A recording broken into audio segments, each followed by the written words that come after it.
कुछ साल पहले न्यूजीलैंड ने हेडिंग्ले में पहले बैटिंग करते हुए 500 से ऊपर का स्कोर बनाया, लेकिन इंग्लैंड ने उन्हें फिर भी हरा दिया। अब एंडरसन तेंदुलकर ट्रॉफी के पहले टेस्ट की पहली पारी में यशस्वी जायसवाल, शुभमन गिल और ऋषभ पंत तीनों ने शानदार सेंचुरी ठोक दी। स्कोर बोर्ड चमक रहा है। 430 पर 3 विकेट, 600 का स्कोर सामने दिखने लगा। कमेंटेटर्स के पास तारीफों के लिए शब्द नहीं बच रहे। सबको लगा कि बुमराह के होते हुए अगर 550 भी कर गए तो मैच जीतना पॉसिबल है। और फिर बूम, ऐसा लगा जैसे किसी ने रिमोट से पूरा शो ऑफ कर दिया। इंडिया 471 पर ऑल आउट, 7 विकेट सिर्फ 41 रन में गिर गए। मतलब एक ऐसा दिन जहां सब कुछ परफेक्ट लग रहा था। विकेट नहीं गिर रहे थे, बैट्समैन क्लास दिखा रहे थे और गेंदबाजों की धज्जियां उड़ रही थी। और उसी दिन इंडिया का मिडिल ऑर्डर और टैलेंट ऐसा ढहा जैसे रेत का महल।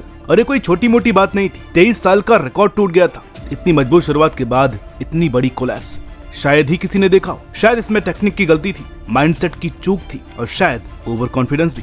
आज के इस वीडियो में बात होगी पहले इनिंग की। बिना रोहित और विराट के कैसे यशस्वी जायसवाल, शुभमन गिल और ऋषभ पंत ने वो बैटिंग की जिसे देख करके फैंस गदगद हो गए, और कैसे अचानक ऐसा मोमेंट आया जहां एक के बाद एक विकेट गिरते गए और इंडिया 471 पर ढेर हो गई। नमस्कार, मेरा नाम है अनुराग सूर्यवंशी और आप देख रहे हैं क्रिकमाइंड। अब जरा किस्मत का खेल देखिए। सचिन तेंदुलकर ने इसी मैदान पर 2002 में सेंचुरी मारी थी। उनके साथ राहुल द्रविड़ और सौरव गांगुली ने भी शतक जड़े थे। वो आखिरी बार था जब एशिया के बाहर किसी मैच की एक इनिंग्स में 3 इंडियन बैटर्स ने सेंचुरी मारी थी। और अब लगता था इतिहास फिर से खुद को दोहराने वाला है। लेकिन इस बार ट्विस्ट ऐसा था जिसे कोई भी भांप नहीं सका। केएल राहुल और यशस्वी जायसवाल मैदान में उतरे और कंडीशंस बिल्कुल बैटिंग के लिए बनी हुई थी। फिर जो हुआ वो खास था। इन दोनों ने इंडिया को वही दिया जो चाहिए था, एक ठोस शुरुआत। पहले विकेट के लिए 91 रन की पार्टनरशिप बनी। 2012 के बाद ऐसा पहली बार हुआ था कि किसी विजिटिंग टीम ने इंग्लैंड के खिलाफ हेडिंग्ले में पहले इनिंग्स में इतनी लंबी ओपनिंग पार्टनरशिप की हो। और इसे और भी खास बना दिया यशस्वी जायसवाल ने। ये उनका इंग्लैंड में पहला टेस्ट इनिंग्स था और प्रेशर का लेवल हाई, लेकिन उन्होंने ऐसा खेल दिखाया जैसे कोई पुराना अनुभवी प्लेयर हो। अटैक और पेशेंस दोनों का परफेक्ट बैलेंस दिखाते हुए राहुल जब 42 रन पर आउट हुए, ब्राइडन कॉट्स की बॉल पर जो रूट ने उन्हें लपका, तब एक ऐसा मोड़ आया जब टीम इंडिया को किसी से उम्मीद थी, लेकिन जायसवाल रुके नहीं और बेहतरीन शतक जड़ा। ये उनका 5वां टेस्ट शतक था और इंग्लैंड में पहला। लेकिन बात बस इतनी नहीं थी। इसी पारी के साथ जायसवाल इकलौते ऐसे खिलाड़ी बन गए जिन्होंने इंग्लैंड, वेस्टइंडीज और ऑस्ट्रेलिया में डेब्यू इनिंग में शतक लगाया हो। लेकिन अगर पूरे दिन की सबसे बड़ी बात देखें तो शुभमन गिल का नाम सबसे ऊपर रहेगा। 25 साल की उम्र में रोहित शर्मा और विराट कोहली की गैर मौजूदगी में टीम की कप्तानी संभालना कोई छोटा मोटा काम नहीं है। लेकिन उन्होंने वो जिम्मेदारी ऐसे उठाई जैसे रोज की बात हो। जिन्होंने गिल को अब तक ओवरसीज रिकॉर्ड के लिए क्रिटिसाइज किया था, उनके लिए इनिंग एकदम जोरदार जवाब थी। गिल ने टेस्ट कप्तानी डेब्यू में शतक जड़कर खुद को 5वां ऐसा भारतीय कप्तान बना लिया जिन्होंने एक कारनामा किया है। और सबसे बड़ी बात, ये उनका एशिया से बाहर पहला टेस्ट शतक था। मतलब गिल ने न सिर्फ टीम को संभाला बल्कि एक लीडर की तरह फ्रंट से लीड किया। पहला दिन खत्म हुआ तो इंडिया का स्कोर था 359 रन पर 3 विकेट और सब कुछ एकदम परियों की कहानी जैसा लग रहा था। डे 2 की शुरुआत हुई इंडिया के 359 रन पर 3 विकेट से। सुबह का सेशन जैसे ही शुरू हुआ, जो देखने को मिला वो एकदम पक्की एंटरटेनमेंट थी। ऋषभ पंत उस दिन तो जैसे पूरी तरह अपने टच में थे। सिर्फ शॉट्स, स्कूप्स और घुटनों पर गिरकर उनके सिग्नेचर स्टाइल वाले शॉट्स, सब कुछ दिखा। गिल और पंत की जोड़ी हर ओवर के साथ और मजबूत होती दिख रही थी। दोनों एक एक रन जोड़ते हुए इंडिया को एक बड़ा स्कोर देने की तरफ ले जा रहे थे। और फिर आया वो पल जब पंत ने छक्का मारकर अपना 7वां टेस्ट शतक पूरा किया। उसके बाद उनका वो जाने माने अंदाज वाला समरसॉल्ट सेलिब्रेशन, मतलब दिल खुश हो गया। लेकिन इस शतक की खासियत सिर्फ वो छक्का या सेलिब्रेशन नहीं था। इस बारी के साथ ही पंत ने MS धोनी का रिकॉर्ड तोड़ दिया, एक इंडियन विकेट कीपर की तरफ से सबसे ज्यादा टेस्ट सेंचुरीज का। सिर्फ 27 साल की उम्र में 7 टेस्ट सेंचुरीज बना देना ये कोई मामूली बात नहीं होती। गिल और पंत के बीच जो 4th विकेट के लिए पार्टनरशिप हुई वो एक तरह की क्लास थी। इन्होंने 221 रन पर 3 विकेट से शुरुआत की और स्कोर को 430 पर 3 विकेट तक ले गए, यानी 209 रन की जबरदस्त पार्टनरशिप। उस वक्त माहौल कुछ ऐसा था कि फैंस, कमेंटेटर्स, यहाँ तक इंग्लैंड के खिलाड़ी भी ये सोचने लगे थे कि इंडिया 500 तक तो पहुंचने ही वाला है। सवाल सिर्फ ये था कितने ज्यादा से पार करेगी। शुभमन गिल ने भी उस दिन अपने करियर का बेस्ट स्कोर 147 रन मारा और वो भी पूरे एलिगेंस के साथ। उनकी पारी में 19 चौके और 1 छक्का शामिल था। 430 रन पर 3 विकेट, ऐसा लग रहा था जैसे इंडिया के बल्ले से आग निकल रही हो। शुभमन गिल मैदान पर टिके हुए थे, सेट थे और ऐसा लग रहा था जैसे वो एक और बड़ा रिकॉर्ड बना देंगे। लेकिन फिर वो एक बॉल आई जिसने पूरी गेम का रुख बदल दिया। गिल ने एक और छक्का मारने की कोशिश की, लेकिन ये शॉट सीधे गया डीप स्क्वायर लेग की तरफ और वहां खड़े फील्डर ने बिना गलती के कैच पकड़ लिया। 430 पर 4 विकेट और यहाँ से डोमिनोज गिरने शुरू हो गए।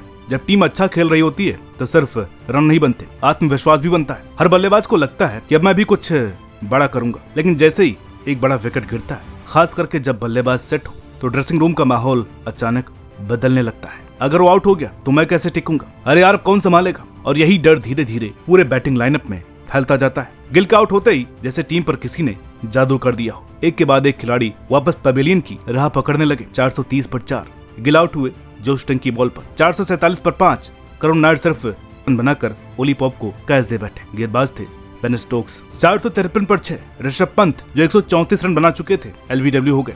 गेंदबाज वही जोश टंग। 454 पर 7 शार्दुल ठाकुर सिर्फ 1 रन बनाकर बेन स्टोक्स की गेंद पर आउट। 458 पर 8 रविंद्र जडेजा 11 रन पर जोश टंग ने बोल्ड कर दिया। जसप्रीत बुमराह 5 रन बनाकर आउट। फील्डर ने कैच पकड़ा, बॉल फेंकी टंग ने। 471 पर 10 प्रसिद्ध कृष्णा सिर्फ 1 रन और एक बार फिर टंग ने बोल्ड कर दिया, यानी 7 विकेट सिर्फ 41 रन में। 1 घंटे पहले जहां कमेंटेटर ये बात कर रहे थे कि इंडिया 550 तक पहुंच जाएगी, वही स्कोरबोर्ड अब 471 पर रुका हुआ था। लेकिन क्या गलती सिर्फ बल्लेबाजों की थी? नहीं।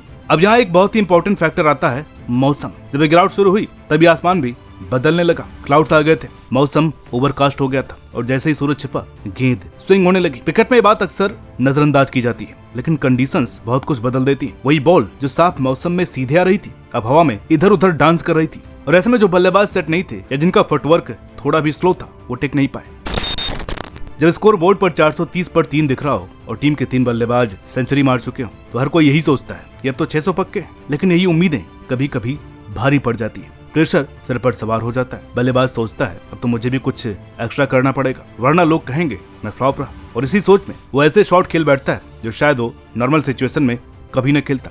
जब तक गिल और पंत मैदान में थे, बाकी बैट्समैन रिलैक्स थे। लेकिन जैसे ये 2 एंकर आउट हुए, बाकियों के होश उड़ गए। अब जो बल्लेबाज आए, करुण नायर, शार्दुल ठाकुर, रविंद्र जडेजा और फिर टेलेंडर्स, उन्हें वो बॉल्स फेस करनी पड़ी जो बहुत ज्यादा मूव हो रही थी और बॉलर भी अब किल मोड में आ चुके थे। अब यहाँ पर अगर इंडिया की हार की बात हो रही है, तो इंग्लैंड के बॉलर की चालाकी भी उतनी ही तारीफ के लायक है। जैसे मौसम बदला और ओवरकास्ट कंडीशंस आई, इंग्लैंड के गेंदबाजों ने अपनी लेंथ बदली। अब वो शॉर्ट नहीं बल्कि फुल लेंथ बॉल डाल रहे थे। वो बॉल स्टंप्स की तरफ स्विंग करा रहे थे, जिससे एलबीडब्ल्यू और बोल्ड के चांस बढ़ गए। सेकंड न्यू बॉल और बादल, इन दोनों ने मिलजुल करके ऐसा जाल बुना जिसमें इंडिया के सारे बल्लेबाज एक एक करके फंसते चले गए। कुछ ऐसे अनचाहे रिकॉर्ड्स बने जो हम चाहते नहीं थे कि बने, जैसे 471 रन, ये अब तक का सबसे लोएस्ट ऑल आउट टोटल है जब किसी भी टीम के 3 बल्लेबाजों ने सेंचुरी मारी हो। 430 पर 3 से 471 ऑल आउट, ये भी एक रिकॉर्ड बन गया है। कितने ऊंचे स्कोर से टीम इतनी जल्दी ढेर हो गई, बिना 500 के भी पहुंचे।